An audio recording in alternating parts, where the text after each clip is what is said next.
காஞ்சிபுரம் மாநகரில் முதலமைச்சர் ஸ்டாலின் பிறந்த நாளையொட்டி மாநகர செயலாளர் சி.கே.வி. தமிழ்செல்வன் தலைமையில் பல்வேறு இடங்களில் நலத்திட்ட உதவிகள் மற்றும் அன்னதானங்கள் வழங்கப்பட்டது. காஞ்சிபுரம் மாநகராட்சிக்கு உட்பட்ட பல்வேறு பகுதிகளில் தமிழக முதல்வர் ஸ்டாலின் அவர்களின் பிறந்த நாளையொட்டி கடந்த 1ஆம் தேதி முதல் மாநகராட்சிக்கு உட்பட்ட பல்வேறு பகுதிகளில் மாநகர செயலாளர் சி.கே.வி. தமிழ்செல்வன் தலைமையில் நலத்திட்ட உதவிகள் மற்றும் அன்னதானங்கள் வழங்கப்பட்டு வருகிறது. அந்த வகையில் 3வது வார்டு கங்கைகொண்டான் மண்டபம் பகுதியில் பகுதி செயலாளர் திலகர் ஏற்பாட்டில் வட்ட செயலாளர் ஜெயகணேஷ் தலைமையில் அறுசுவை உணவு மற்றும் இனிப்புகள் வழங்கப்பட்டது. இது சட்டமன்ற உறுப்பினர் எழிலரசன் கலந்து கொண்டு அன்னதானம் வழங்கினார். இதில் துணை செயலாளர் ஆம்சா பகவான், கரும்புயில்துறை அவைத்தலைவர் குமரவேல், பிரதிநிதி முருகன், அமித், யூனிஸ், பூக்கடை சிவா, தீனதயாளன் உள்ளிட்ட பலர் கலந்து கொண்டனர்.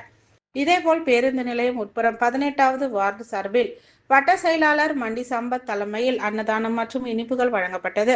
இதில் மாநகராட்சி மாமன்ற உறுப்பினர் மல்லிகா ராமகிருஷ்ணன், மாநில வர்த்தக அணி துணை செயலாளர் வி.எஸ். ராமகிருஷ்ணன் ஆகியோர் ஏற்பாட்டில் 100க்கும் மேற்பட்டோருக்கு கலந்து கொண்டு பயனடைந்தனர். சட்டமன்ற உறுப்பினர் எழிலரசன் கலந்து கொண்டு ஏழை எளியோர் பயன்படும் வகையில் அன்னதானம் மற்றும் இனிப்புகள் வழங்கினார். இதில் மாநகர செயலாளர் சி.கே.வி. தமிழ்செல்வன், மாநகர அவைத் தலைவர் குமரவேல், பகுதி செயலாளர் திலகர், மாவட்டம் இளைஞரணி யுவராஜ், மாநகராட்சி மேயர் மகாலட்சுமி யுவராஜ், ஒன்றிய செயலாளர் பி.எம். குமார், தகவல் தொழில்நுட்ப அணி வழக்கறிஞர் அரவிந்த் குமார், குமரன், மகளிரணி நிர்வாகிகள் விஜயா, கீதா உள்ளிட்ட பலர் கலந்து கொண்டனர்.